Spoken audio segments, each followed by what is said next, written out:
Welcome to the Sustaining Creativity Podcast. I'm your host, Mari Reisberg. Over the past several years, I've combined my degrees in acting and somatic psychology to share my sustaining creativity techniques with performers. And now I've decided to share it with a bigger audience that includes you. I believe we are all creative, and this podcast is all about that. I'll be interviewing people from all backgrounds, ages, and creativity experiences to share just how creative we all are. Today, I'll be chatting with Dan Bain. He's a theater director, improviser, actor, and host of the podcast Dan Bain's Sleepy Time Mumbles. Please enjoy Dan Bain.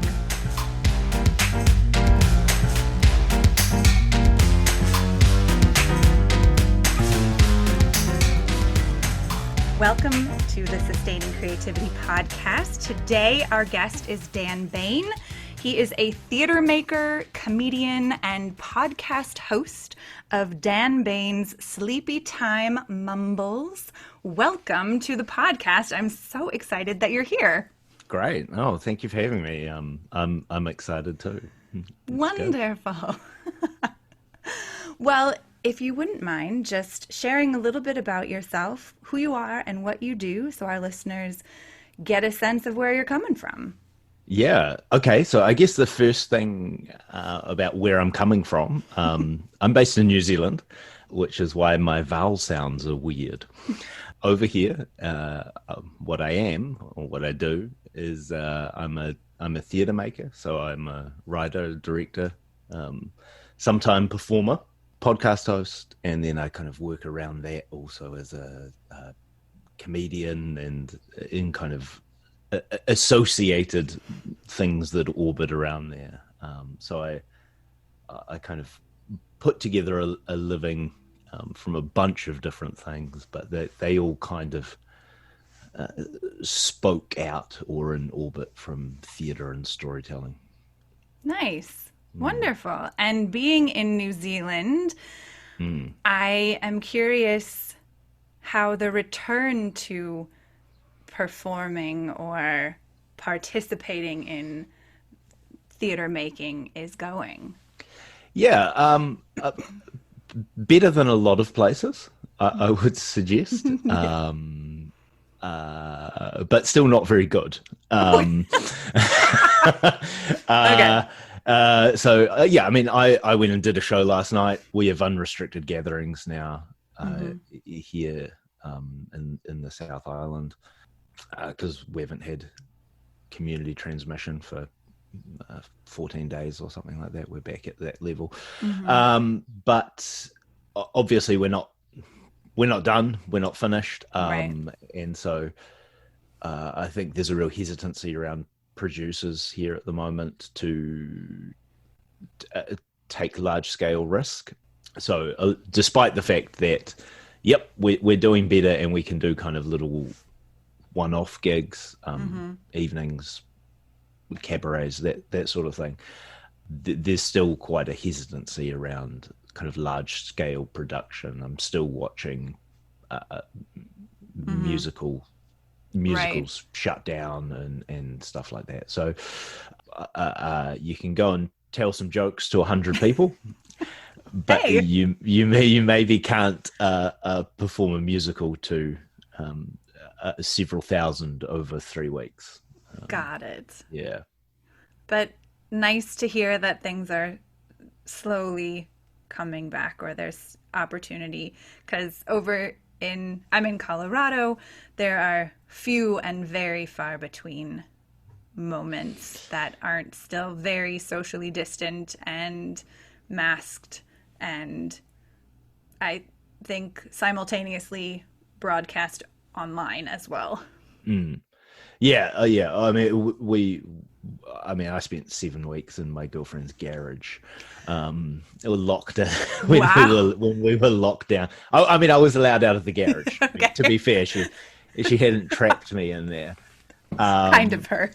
Yeah. I was allowed out for meal breaks. There was a huge shutdown of all production and that sort of thing. And although some people here did kind of successfully pivot to an online model, I wasn't one of them. I spent most of it going, what am I doing with my life? So Reevaluating. yeah. Oh yeah. It was definitely, it was very strategic. Yeah. Yeah. That's what we can tell everyone. It was the strategic pause. Yeah, it was a strategic pause. That's right. Nice. Yeah. Well, today we get to chat about creativity, and I imagine lots of it has come up. When you think about creativity, what does it mean to you to be creative? Yeah, I mean, that's a good question. I don't know if this is a lack of kind of self-awareness on my behalf, but for quite some time, I just thought that everyone, it's either a lack of self-awareness or complete self-centered narcissism. But I just thought that everyone thought the same way that I did. Oh, okay. Yeah, I kind of, as I grew older and I kind of started to realize, you're not approaching things the way that I kind of think about things. And so for me, I think creativity is about looking at something and instead of looking at it straight on, looking at it sideways, and go and seeing what's in this, whatever that kind of particular provocation is, what's in that isn't the front on view. Where's the angle? And so, yeah, I think creativity for me is about engineering to approach things from side on or from a diagonal rather than front on. Yeah, I like that, being able to, and it sounds like you have quite the capacity to be able to see things from a different angle or diagonally or from the side versus straight on. Yeah, I mean, I think I think it's something that working in comedy, particularly, I think encourages that sort of thinking and being able to kind of, because it's always about find the unexpected, or where is the moment of surprise in this, or the unexamined part of something that everyone's seen. So comedy really does kind of encourage you to do that kind of thinking. And so for me, a lot of what I've been doing is taking that kind of thinking and applying it to more to things where the outcome isn't necessarily, and everyone had a little laugh. And suddenly it seems like, oh, he's very creative. And it's like, no, I'm just using the skills of comedy in a different context. Which in and of itself is creative. Yeah, absolutely. I mean, I do quite a lot of different things, but I find that everything kind of feeds into the same kind of point. If I'm writing a piece of theatre, for example, I won't just be using skills of dramaturgy and character development and narrative structure and that sort of thing. I'll also be using the skill of telling jokes or visual design aspects, kind of thinking about it that way. As I said, I do quite a lot of things, but I think that everything's fueled by the same thing, and the skills of everything can kind of be pulled into the same project. Yeah, So that makes sense. at least that's how I justify that I haven't wasted my time in learning all these disparate things. And it sounds like you have put them to good use in creating a life for yourself. So Yeah. yeah, So yeah, it's mostly good. excellent. Well, seeing as how you have many creative outlets or creative things that you do, I imagine you probably bump up against, or I guess I'm assuming that you bump up against challenges around creativity. And would you mind sharing some challenges that you have faced and how you navigate those challenges? Yeah. I think the way that I kind of approach creative work when it's difficult, it is reminding myself, first of all, that nothing's ever as good as it is in your head. and the reason for that is that the thing in your head doesn't actually exist.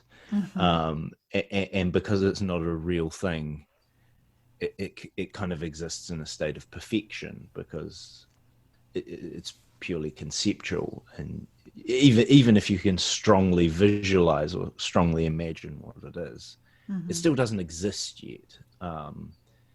And the process of getting it out of your head and onto the page or onto the screen or onto the stage, there's a translation process there, and often it doesn't really come out how you expect. So that's kind of the first thing I kind of tried to remind myself, is that the idea of the thing isn't the thing. And I find that means I'm much less likely to be kind of disappointed with particularly when like the first draft or the first iteration of something comes out, that it's not like I imagined it. So that's something I kind of constantly remind myself. When I'm more in kind of a creating space and having problems, or I'm stuck, I tend to ask myself, what wouldn't it be?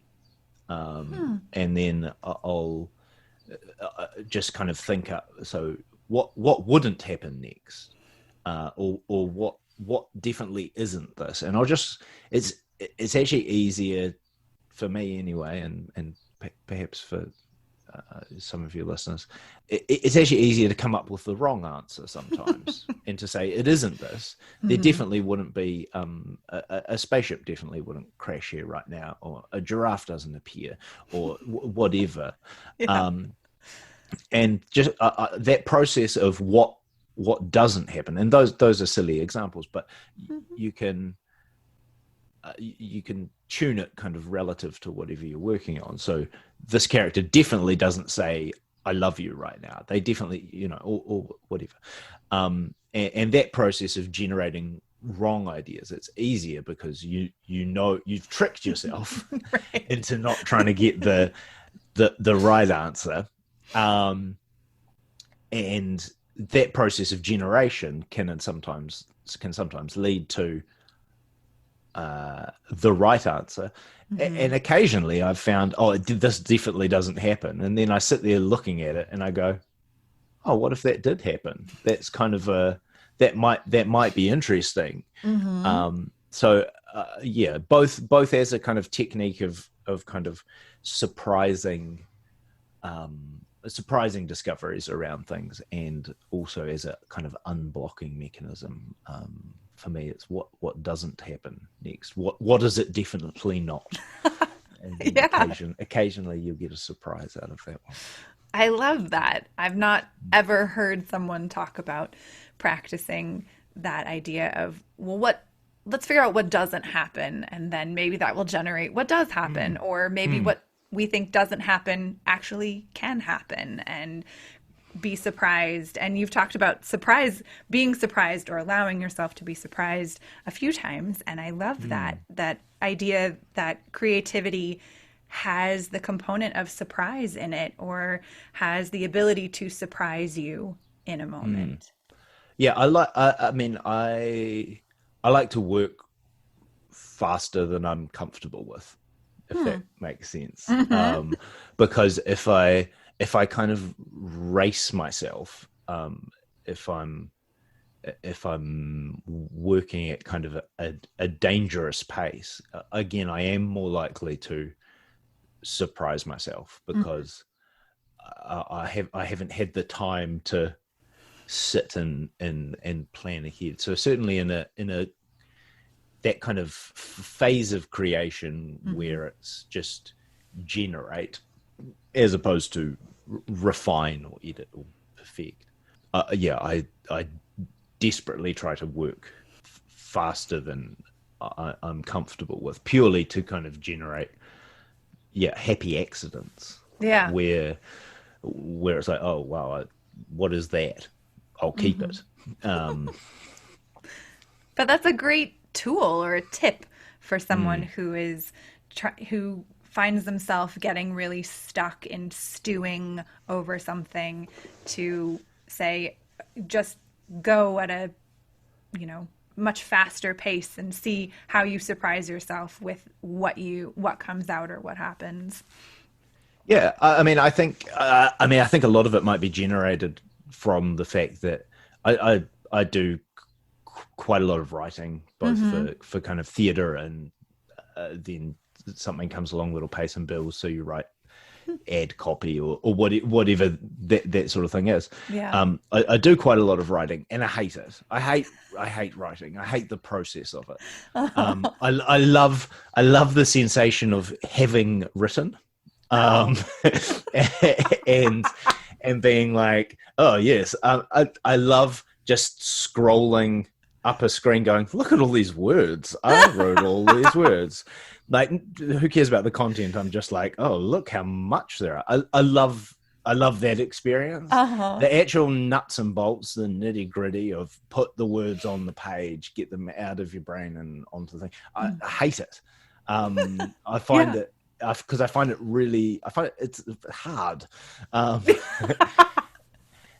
So I try to move kind of as quickly through that initial process of getting on the page, so then I can move into kind of a refining kind of mode, be more of an editor than a creator, and also get my kind of dopamine hit from like, look at all these pages. Look at me. Yeah. Thank you very much. Yeah. Like, you're a clever boy, have a gold star. Yeah. Whatever works, right? Yeah, I know. We're all just tricking ourselves into our behaviors, right? Exactly. Yeah. So I'm going to take us back to young Dan. When you think about your earliest memory of being creative or creativity, what comes to mind? So I have a social theory for you. This is my social theory. Let's hear it. And it's basically that attractive, popular people have no need to be funny. Because comedy and the best comedians, the funniest people, I find, are often the most kind of emotionally damaged. I think back to the first kind of instance of me not just being kind of creative, but being creative with purpose, and being deliberate about it. I'm from a fairly rough neighborhood here, and I was a little nerdy kid with big glasses and big words, which doesn't go over very well. And I had a pretty rough time of it. And quite early, I realized that if you could make people laugh, they would maybe stop hassling you. And so I think that because comedy is the unpopular kid's social cachet, right? Like, if you like, that's something you can bring to the table that that apparently not everyone can do. If you've never kind of been in that situation, this is my social theory. If you've never been in that social situation, you've never needed to evolve that skill set, and so I think that's why comedy is full of so many broken people, I think. But yeah, I think that in terms of kind of really feeling myself make a deliberate choice that this is what I'm gonna do. It's creativity as survival instinct. Comedy is survival instinct, and so that's probably one of my earliest memories of it, which is funny because it's about telling jokes, but is also terribly sad. Well, you're the second person now who said creativity is a survival skill. Mm. And that idea is not something that I've ever really thought about or heard other people talking about. And it makes me really curious how creativity can be that survival skill, or how people use it as a survival skill. And it makes me think exactly how you're talking about it, making it Mm. through social situations that could really not go well or Mm. have huge consequences, and Yeah, or creatively turning it yeah. around. Mm. Mm, mm, mm. Yeah, as I said, I mean, I am neither a sociologist nor a psychologist, but surprisingly, but nonetheless, it kind of feels truthy enough for me that I'll Mhm. repeat it to people. Yeah, why Yeah. not? We all get our opinions or ideas about Mm, things based on our experiences and our journey through life. So why mm. not own it and share it, right? Yes, yes, I will. I will. I'll put a link to my manifesto. Perfect, perfect. The one that you've written really fast. Oh yeah, yeah, yeah, yeah. I'm working on it now. That's great. Well, you seem like someone who is inspired by many things. And are what or who are you most inspired by these days?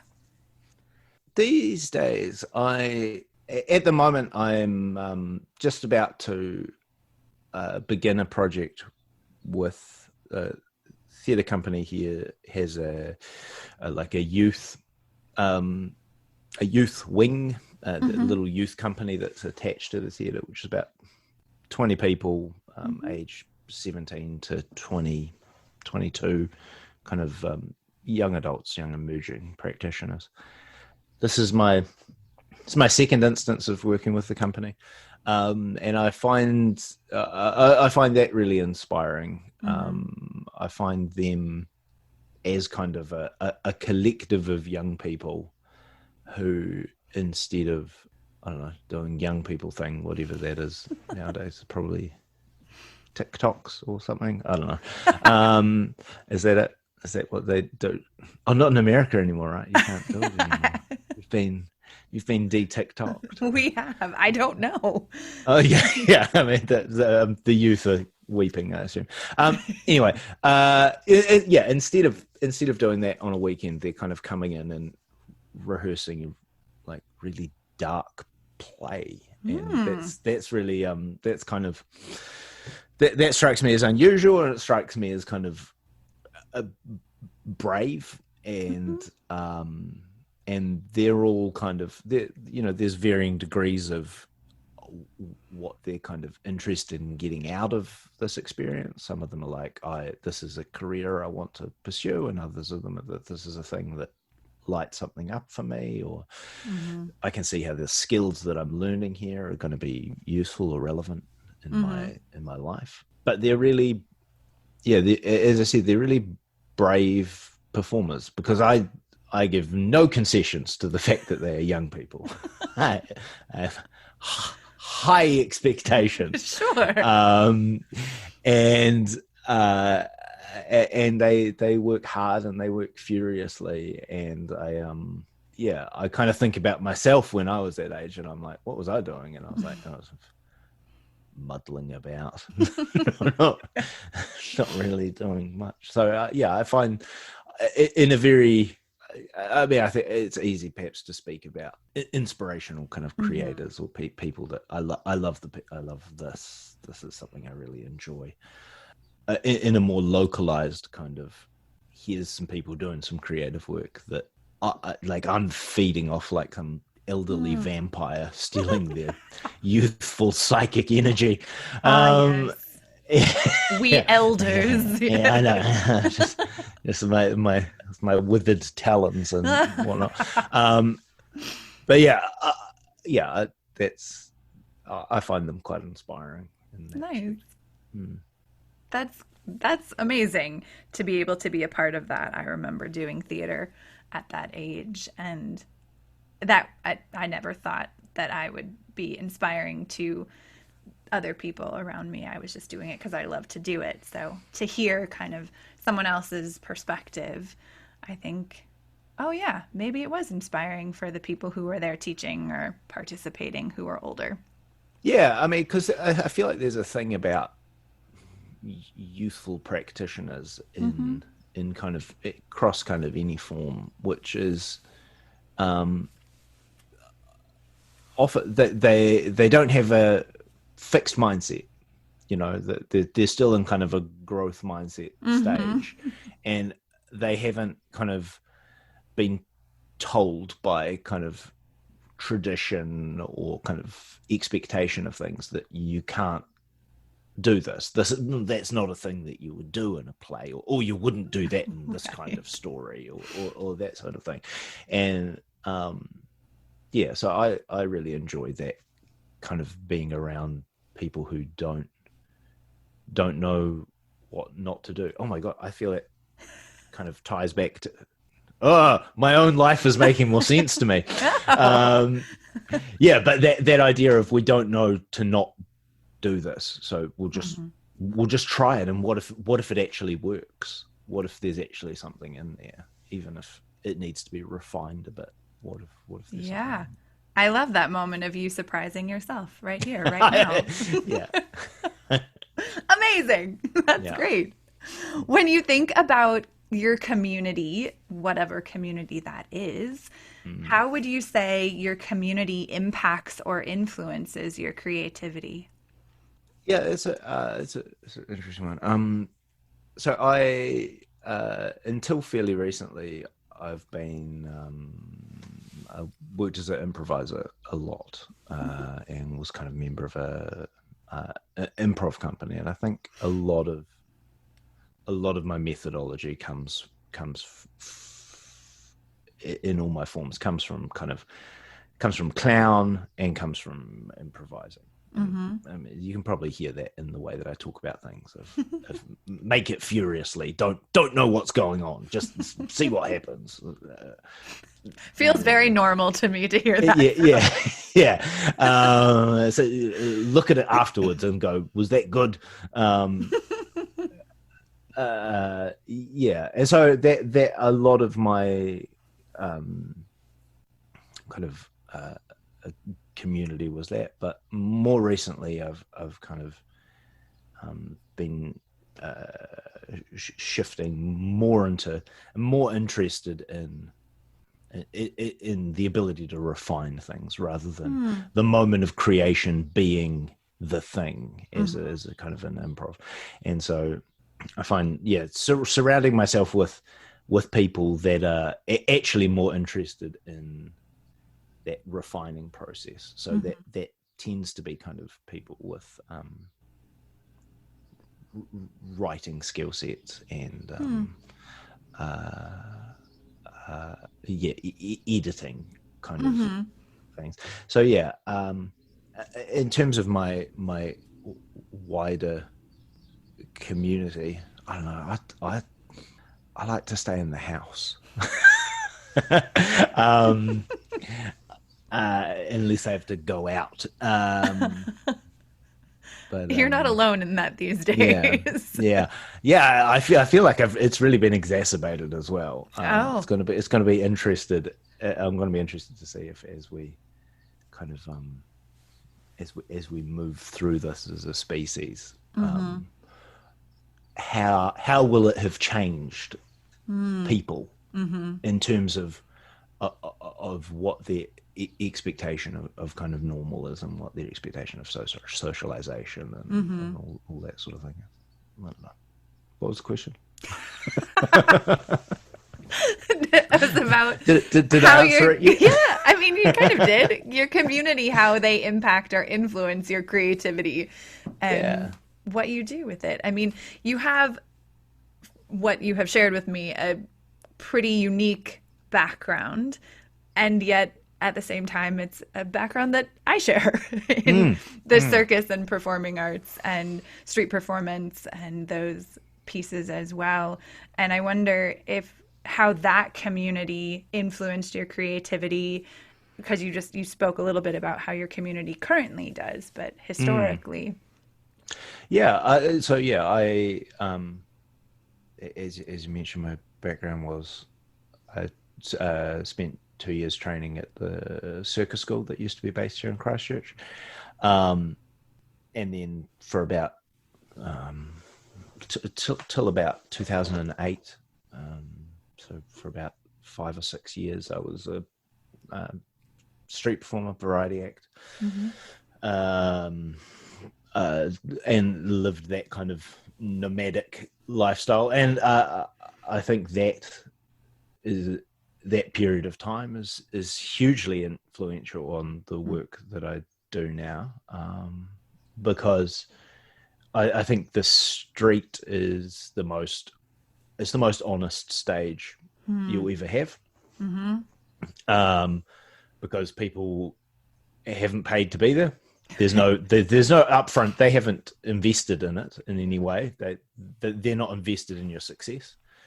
It either has to be good or compelling or funny or skillful or whatever, but it has to be good, or they will leave. And they're not breaking any kind of social norms or codes. It's quite a statement to stand up in a theater or a comedy club and leave. That's not just a thing, that's a statement. Right.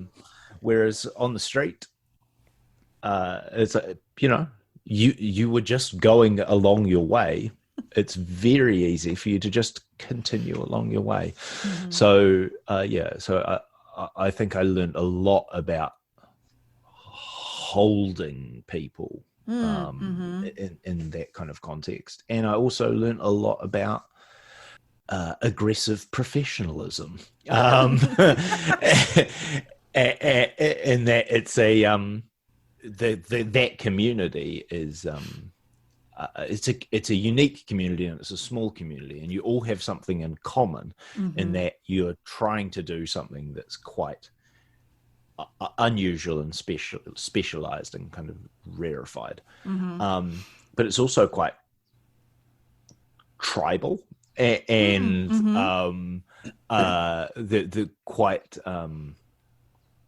really distinct kind of pecking orders establish themselves based on all sorts of obscure criteria. And so navigating that kind of, it feels very, I loved it because it felt very, in a way felt very kind of, it felt honest and it felt kind of medieval. In a way, yeah, that's a good word to describe it. Yeah, there wasn't really any bullshit about it. It was just like, okay, there's 3 of us standing here on this corner. One of us is going to do a show. How are we going to work this out? And yeah, so you find yourself kind of holding these little bespoke lotteries, and it can't be cards because the card magician will cheat. So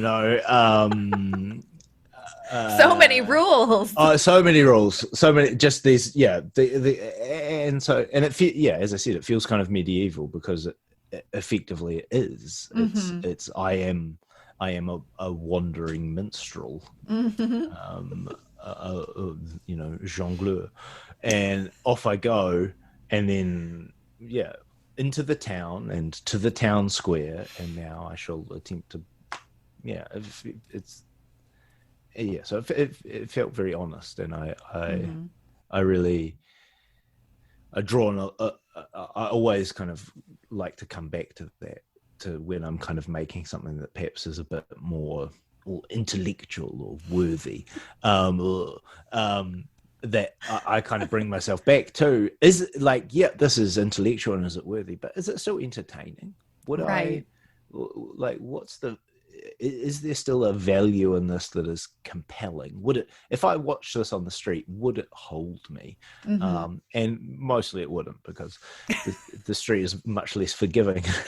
but it's a useful metric to kind of measure against. Absolutely. Of like, would this hold 200 people when they were originally on the way to a bar? Good test. It's a hard metric, but not many things pass it.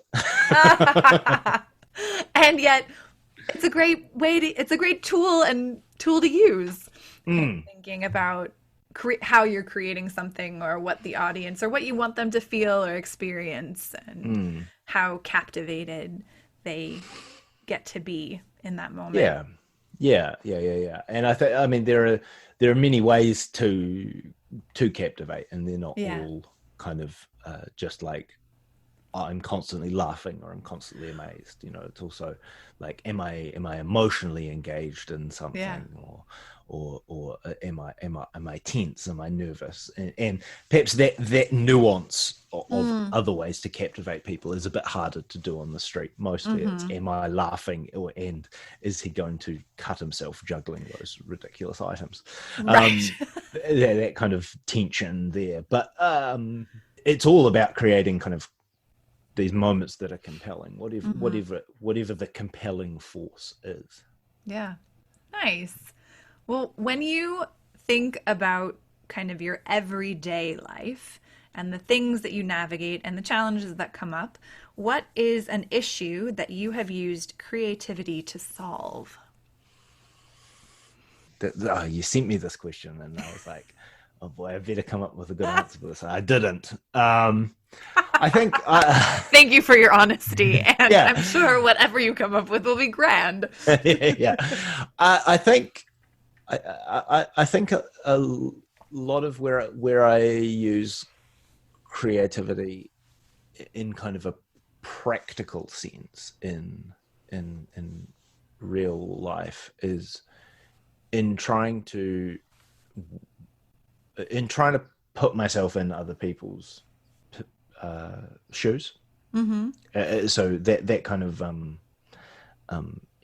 empathetic or imaginative kind of aspect of creativity, because oftentimes people do things that puzzle or baffle me, and I'm like, why are you doing that, or Mm-hmm. why have you said that, or why do you believe this?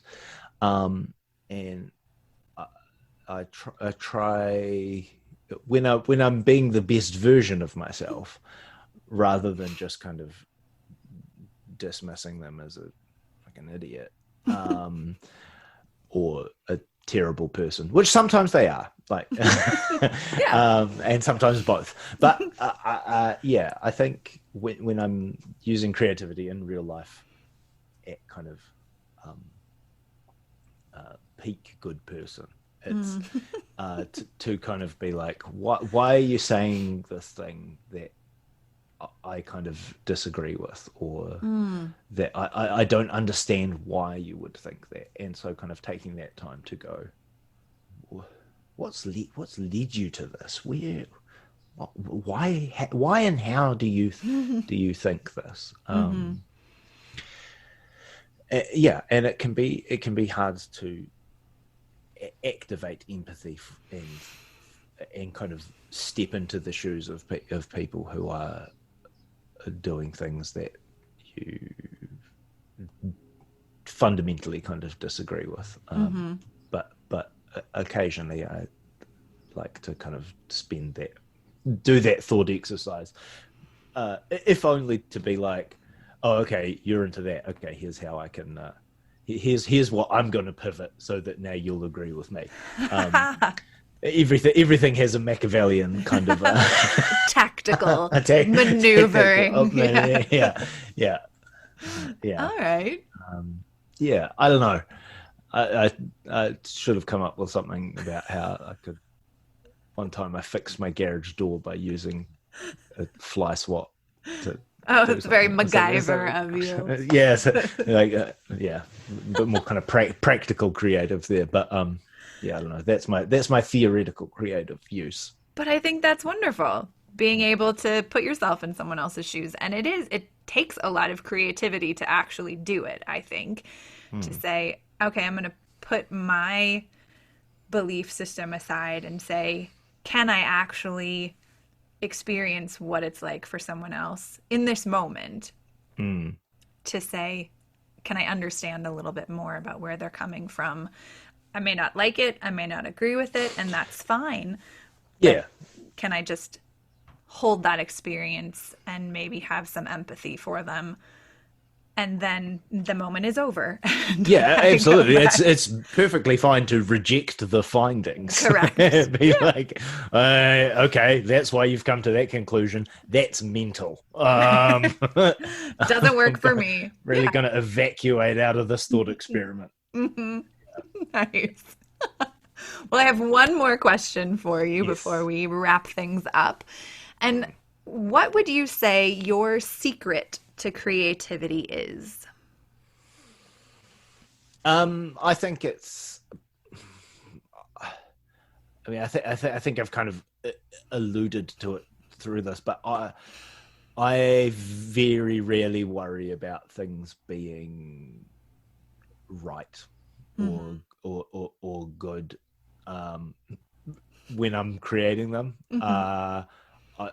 I'm happy to just kind of throw things and vomit kind of idea, because I think there's a real danger in sitting around waiting for a good idea. I think I've maybe had like 3 or 4 good ideas across my career where I've been like, oh, that's actually a really good idea. I'm going to make something off that good idea. But I've still been making things consistently for nearly 20 years now. And if I'd been waiting for good ideas to come along, I'd have made 4 things. So yeah, I don't think ideas have to arrive fully formed, and they don't have to even arrive as kind of good ideas. I like to take in a lot of stuff and just see what ideas kind of mesh themselves together. I think a lot of kind of good ideas are 2 kind of disparate things kind of colliding. So the wider your kind of appreciation of reality and the stuff that's going on is, the more likely that 2 of those things will collide in an interesting way. So yeah, I like to kind of keep my eyes open, try not to get too trapped in a niche. I think I think it's easy to, if you're in stand-up comedy and all you do with your life is go to stand-up comedy shows, you end up doing jokes about jokes, which no one likes except other comedians. Because you're reflecting their reality, right? Whereas an audience wants their reality kind of reflected and distorted and kind of thing. So you've got to kind of that process of kind of bringing things in. So yeah, bring things in constantly. Maybe you have a good idea, but maybe just a couple of things will kind of collide and be enough to be the spark of an idea. And for me, I'm like, the spark is enough. And it also sounds like freedom. You give yourself a lot of freedom to not have a good idea. Yeah. I mean, I try to reserve judgment on material until there's actually something there worth judging. Because those nascent kind of early moments of a thing, you can't judge it because it's not real enough to be objective about it. You got to jab it about a bit and kind of massage it a bit in I don't know, bread making analogies or something. Perfect. Yeah. before you can go, oh yeah, this feels like I could make a good loaf of bread out of this, or like, oh no, it's actually it's slop. But you gotta kind of have a go at it for a bit before you make that call. Well, I like it. And it has been such a pleasure chatting with you. Thank you so much for having me. Yeah, you are so welcome. Thank you for agreeing to chat about creativity. And if people want to learn more about you or listen to your podcast or get in touch with you, how might they go about doing that? You can kind of find links to all of my things at my website, which is iamdanbain.com. But you can also find me on Facebook at iamdanbain, on Twitter at iamdanbain, and on Instagram as Sleepytime Mumbles, which is my podcast, which you can find on all major podcast providers. It's a podcast you can miss, a soothing, kind of vaguely interesting, but also not really particularly interesting, so you won't feel bad missing it as you fall asleep. And it's hilarious and highly entertaining. Well, thank you again for taking the time to chat with me. Appreciate it.